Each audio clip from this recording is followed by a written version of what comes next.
IB Nation, welcome back to another edition of the Irish Breakdown podcast. For those of you who might have forgot about me, my name is Brian Driscoll. I am the owner and publisher here at Irish Breakdown, joined by Shaun Davis from Lucky Lefty and also from Irish Breakdown.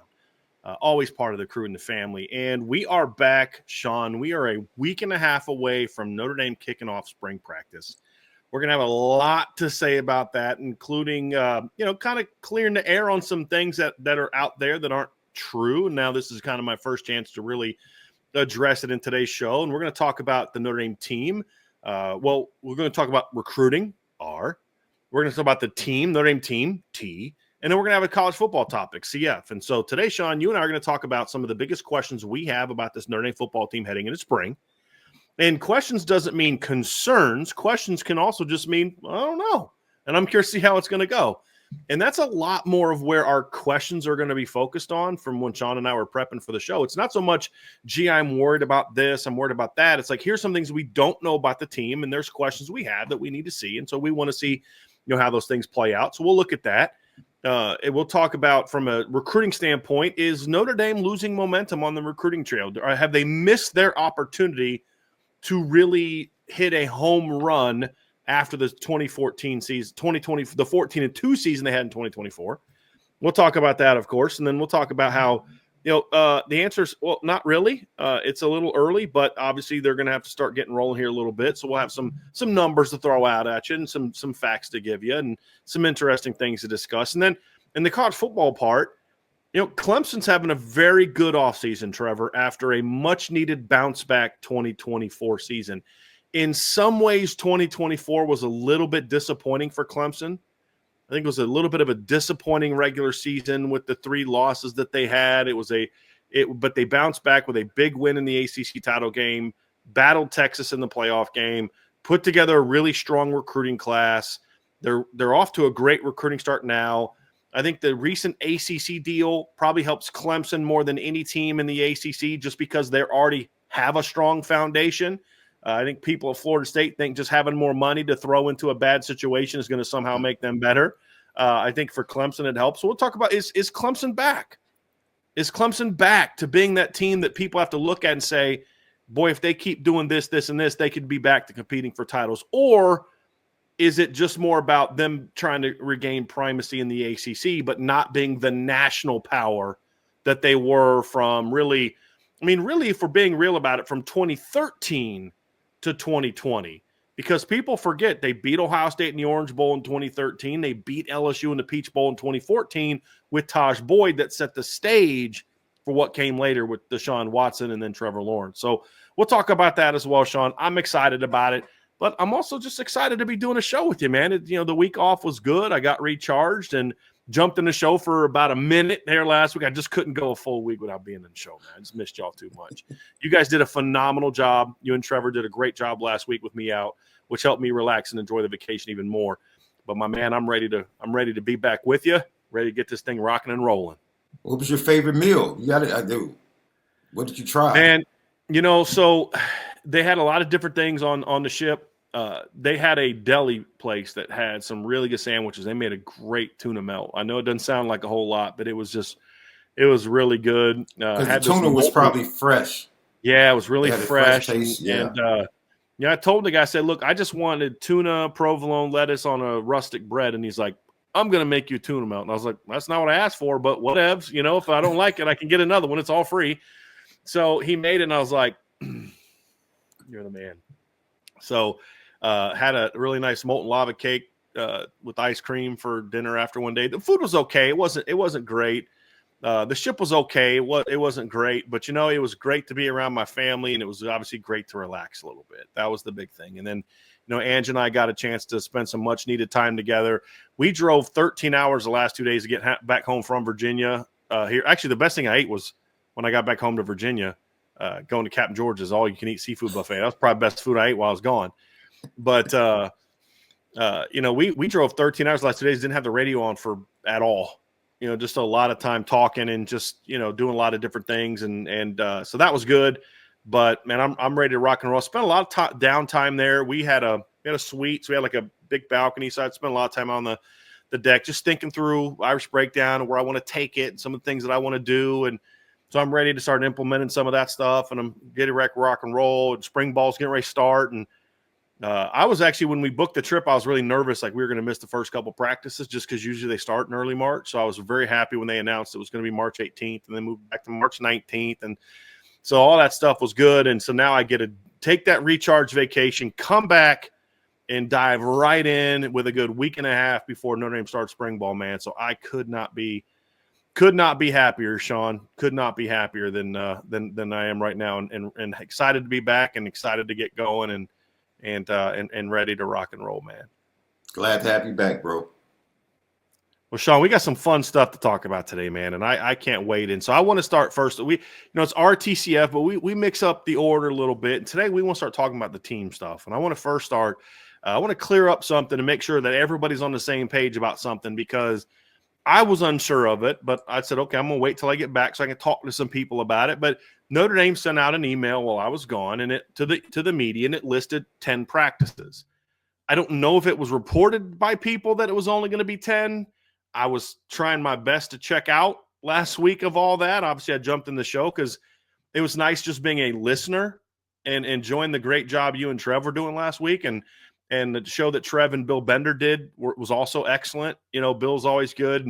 And watching kind of Trevor kind of come into his own last week, I thought was really fun to see. And you guys had some great shows together. But outside of that, I kind of checked off of YouTube as much as I could. I checked out of a lot of different things, and I don't know what was reported, but it seems like some people took it as being reported that there was only going to be 10 practices. So just we're clear, and I got this confirmed by multiple sources today.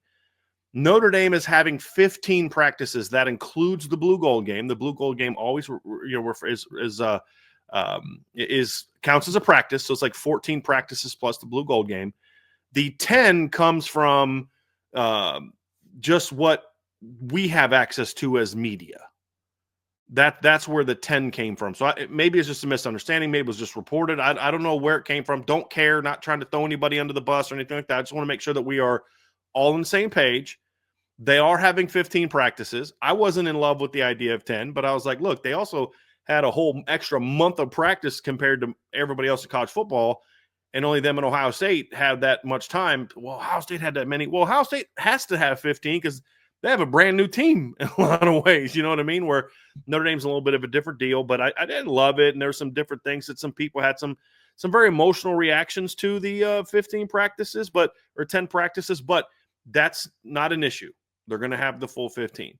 There's just going to be 5 practices where it's just the team, no media, no outside, nothing like that. It's just going to be them. So, I want to make sure that's clear to begin. So that's not a question we have to deal with anymore. They're going to have 15.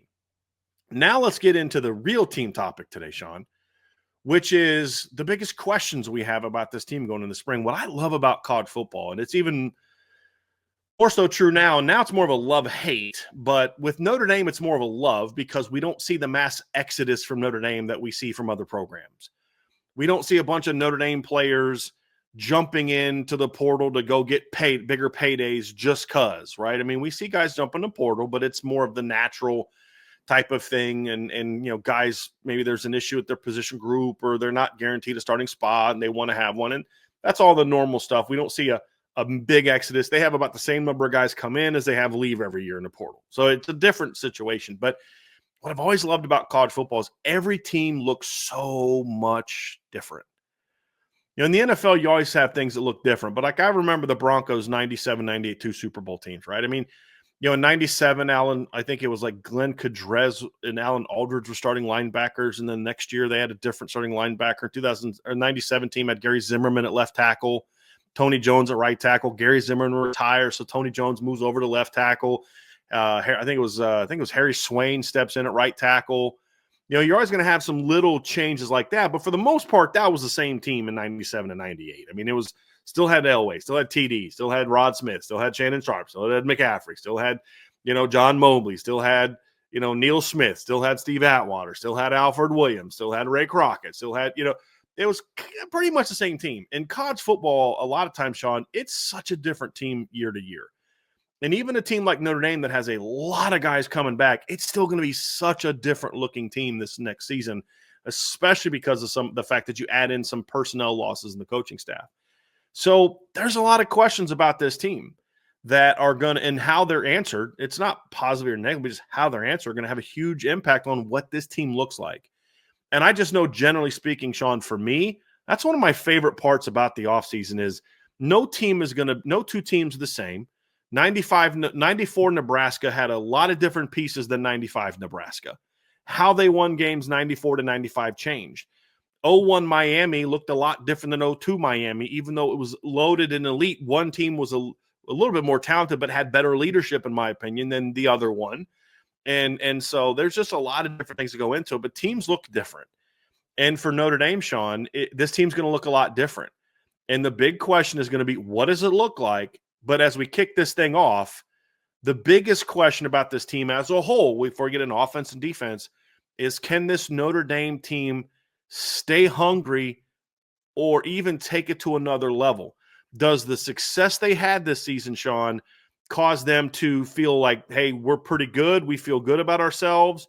Or does getting that close make Notre Dame say, no, we were that close and we're pissed off? And the reason I brought up the 97-98 Broncos is because I remember how good the Broncos were in the regular season in 96. You remember that, Shaun?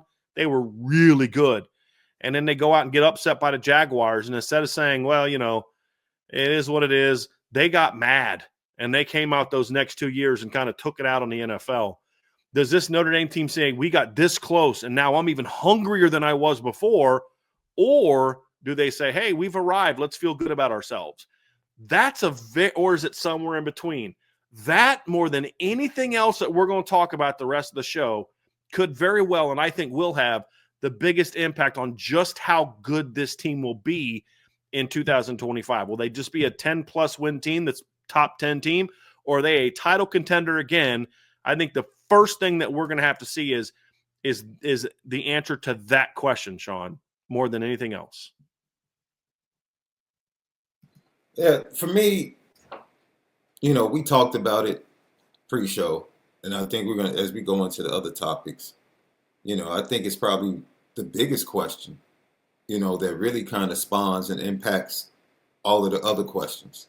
I'm very interested. We talked about a little bit on Friday, whether it's 10 or 15, we could sit down and hypothesize what the impact would be if it were 10 practices. Oh, what is it if it's 15? Ultimately, let me just start here. I'm very interested, and this is a question that we didn't even put on the list. I'm very interested in seeing what Marcus Freeman thinks he has to push in the form of buttons. That is what, because he's watching. I'm sure he's watching the workouts with Lauren Lando. I'm sure he's looking at the board. And this is the last week is really the first time that he's been all in. Maybe the last 2 weeks is like the first time he's been all in on the team, because he's been off recruiting. Like right after they ran into the national championship, right back into recruiting. 26th class. They've been making offers to the 27th class. He was trying to fill 2 spots on his staff, more than that. And then Dylan McCullough leaves, and he's trying to fill that spot. That was probably unexpected. So it's been busy.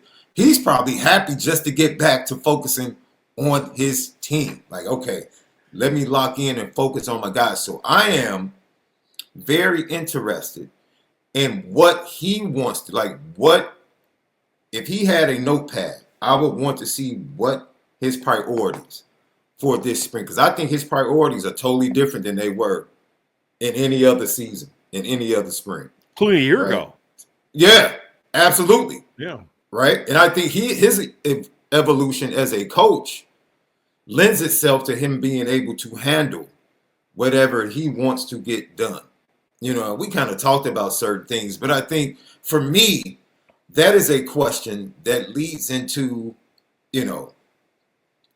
the change in the team, the change in the leadership, the direction of the team, right? And then you start to get into the subcultures, which is, the offense, Mike Denbrock, the quarterback battle, The running back rotation, does it stay the same? Does it go another step with what Jawan Sider said in his press conference, right? Offensive line, what does that look like? How do the injuries and the participants and non-participants play into opportunities?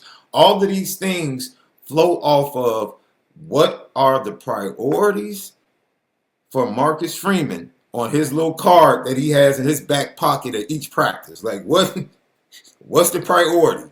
Big picture, and then what's the priority for each practice? What are we trying to get done? That's supported by all of those different questions that we're going to talk about moving forward. But I just wanted to point that out because I think that is a question within itself, Marcus Freeman, and how he deals with those changes in all areas. Because he's had a lot on his plate, more probably than any other offseason.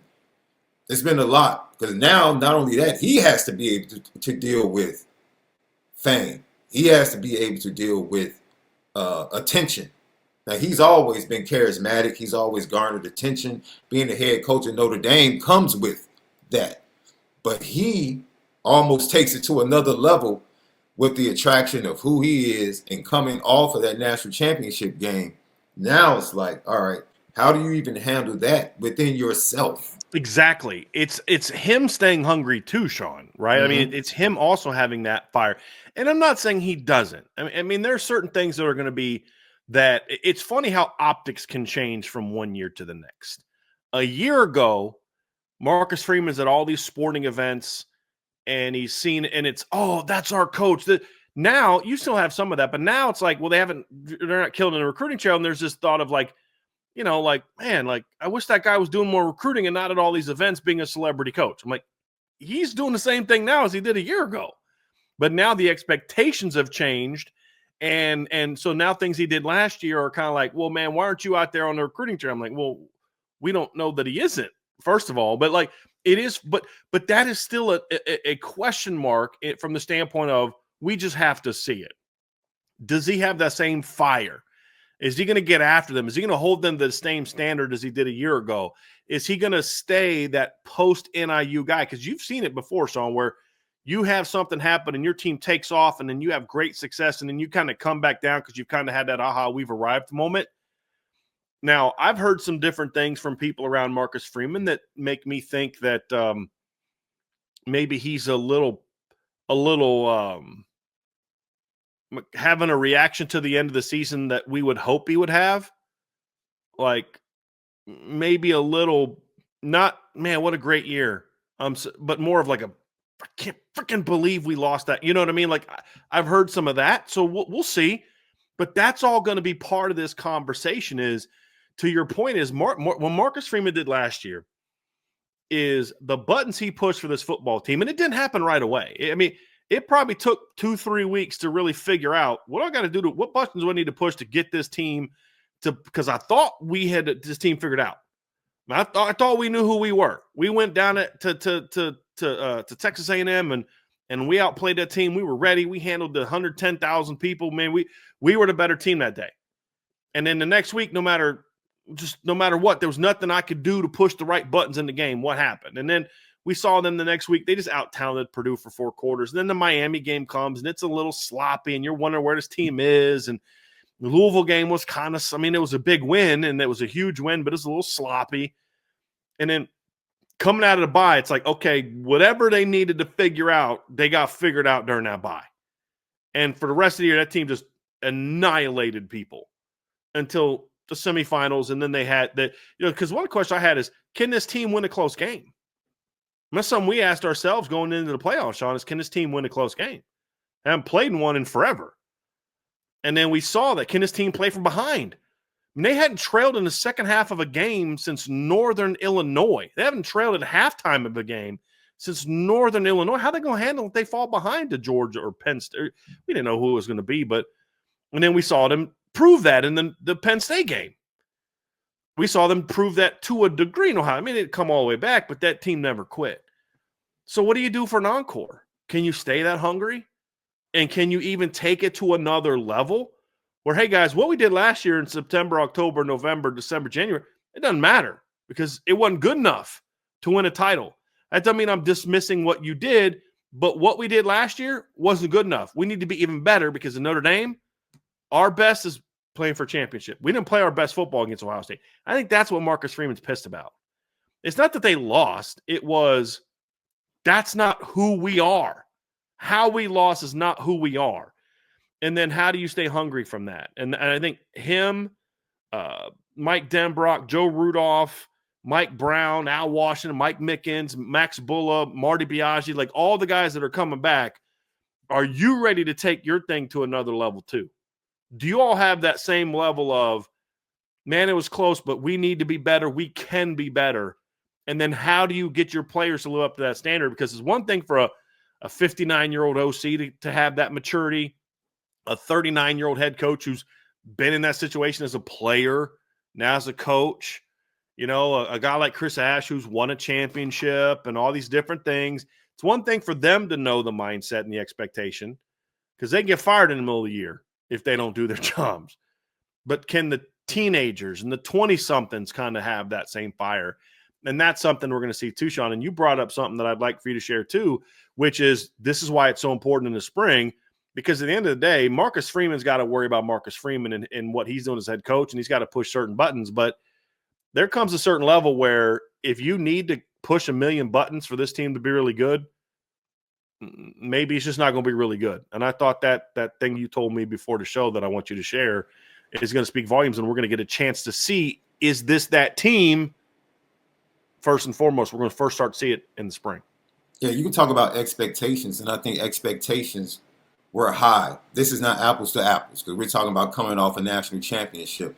But of course, talking to Malik Zaire about this offseason and what to expect and asking him, like, what should we expect for this team? What's their mindset right now coming off their loss?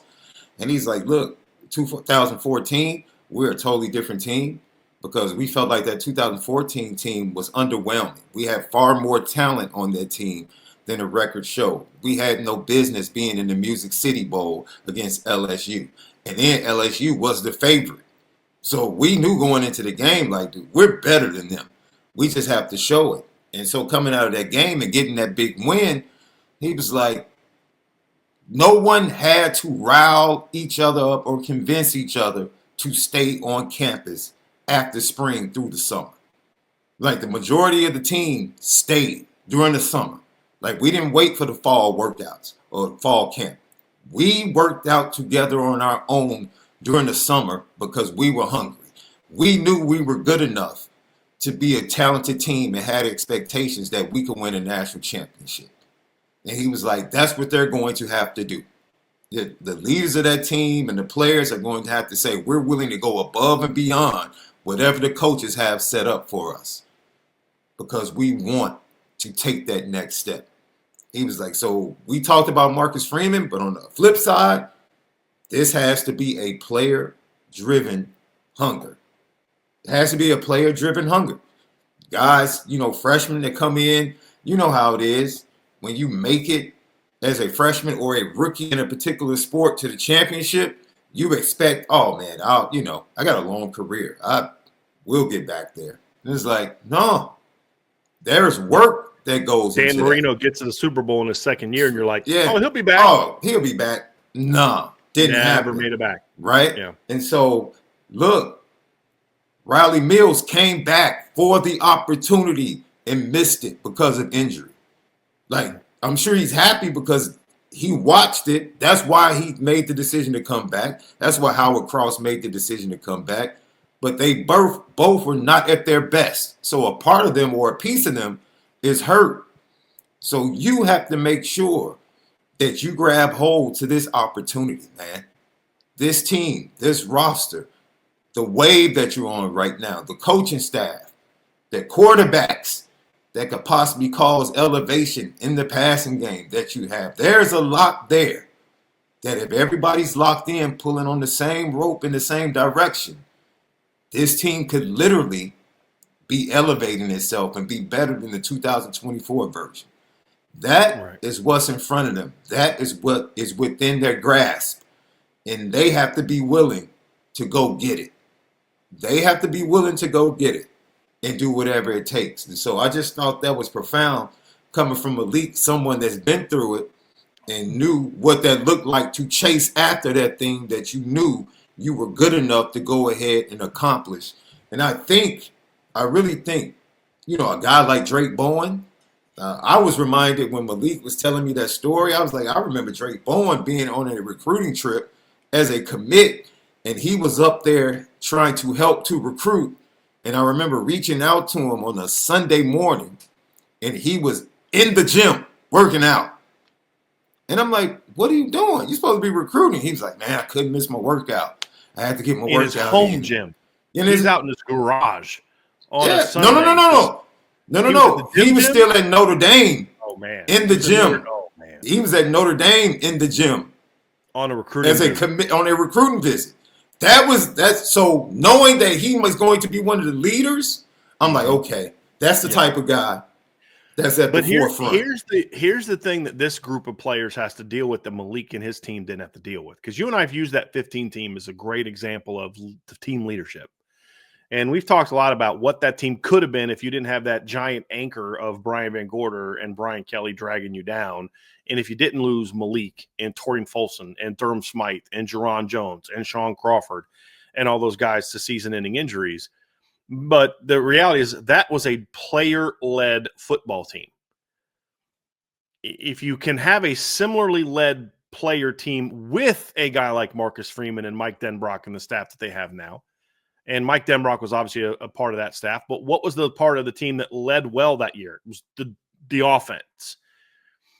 But this what makes this a unique challenge is because now there's much more out there for you to chase that's about you in this NIL era.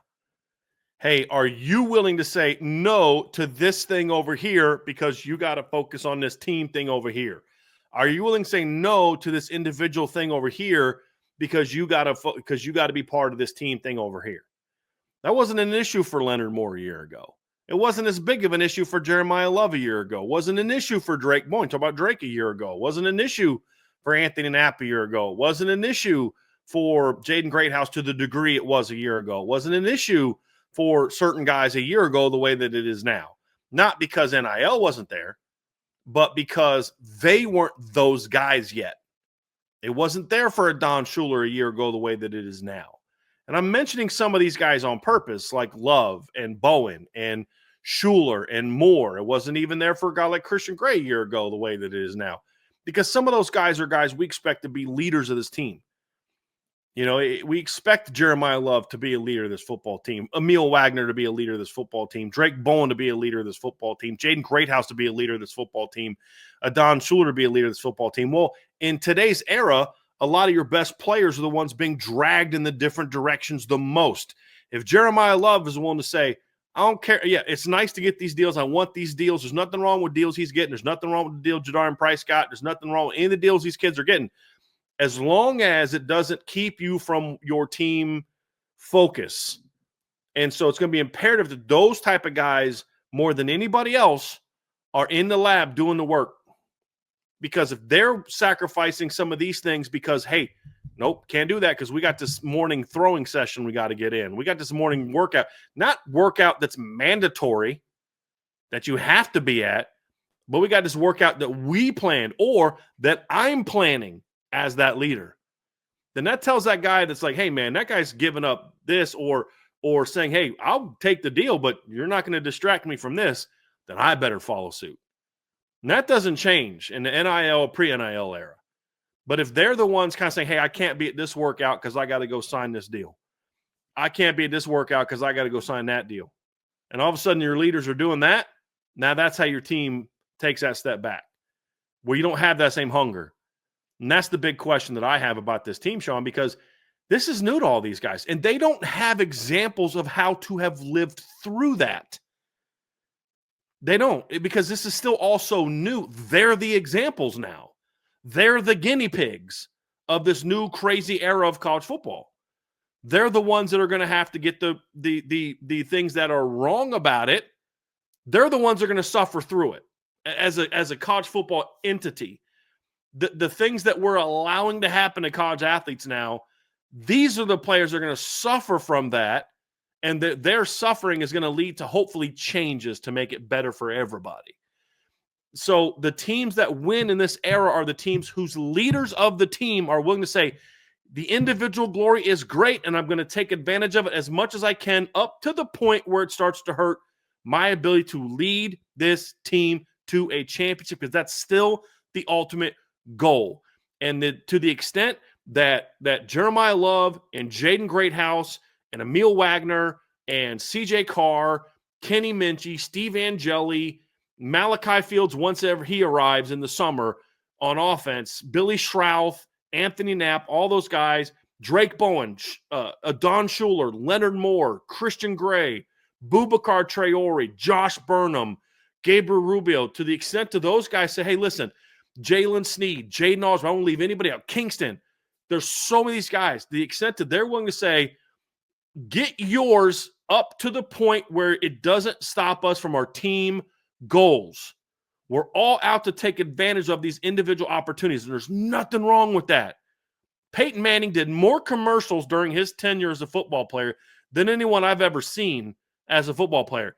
But it was never something that took away from his desire to be great. Tom Brady made a lot of money in his tenure doing business things before his career was over. But it never took away from that putting in the work to be a champion. But they did that as professionals in their late 20s and 30s. These are 18, 19, 20-year-old kids that are having to learn this stuff. And that's why that player leadership now, Shaun, is more important than it's ever been. And it's harder than it's ever been, because now you got to convince some guy that, hey, maybe that $100,000 thing that's on the line here is good, but if they're not willing to wait for you to get out of this workout, then maybe you need to, you know what I mean? Like, that's a big deal. And that's where the leadership of this team is going to be so important, because they got to set the example with their actions as much as their words. And that ultimately could be the thing that determines us. And it starts with the head coach too, Shaun. Am I willing to say no to this interview because I got some recruiting I got to do today? I'm willing to say no to this ESPN opportunity or this speaking engagement because I got some business I got to handle over here. Top down, head coach to the leaders of the players, their hunger, their willingness to say no to the personal glory because they still have to lead this team to team success is going to determine it. And by saying this, Shaun, I'm not saying they're not going to. I'm not saying I'm worried about it. I'm saying the answer to that, which none of us truly know, is going to determine in a long way, a lot of ways, just how good this team can be. And that's going to be true for Notre Dame, Ohio State, Clemson, Bama, Georgia, Texas, Oregon. That's the challenge all these teams are facing. Penn State, and the ones that answer it the best are going to be the ones standing at the end. And that ultimately is what's going to determine for Notre Dame specifically, I think, how good they are. Because, Shaun, there's no doubt in my mind the talent is there on this roster. We got some other specific football questions we're going to get into, but there's no debating this is one of the 3 or 4 best rosters in college football, in my opinion. Others can debate it. For me, there's no debate. You can debate it with me, but I'm like, oh, okay. Thanks for sharing. No, this is one of the 3 or 4 most talented rosters in college football. But it's those other things that are going to determine, can you win 16? Can you win game 16? Excuse me. And that's what I'm excited to see about this team, because I actually do think there's a unique level of maturity with some of these younger players, like a Drake Bowen, like an Don Schuler, like a Jaden Greathouse, like a Jeremiah Love. Where if Jeremiah Love was all about the money, he wouldn't be at Notre Dame. He never would have signed with Notre Dame in the first place. So there's always been something different about that kid. Can that maintain now that he's a star? Can it maintain with Greathouse? Can it maintain with Drake? Can it maintain with a Don? I think it will, but now we just need to see it. But I think those players are the core of what I think could be the leadership that is going to make us saying, remember that thing we brought up back in March? Yeah, they answered it real positively. And I think that's the core of guys that are going to have to set the example for this team. And then, of course, you've got the head football coach has got to set that example as well.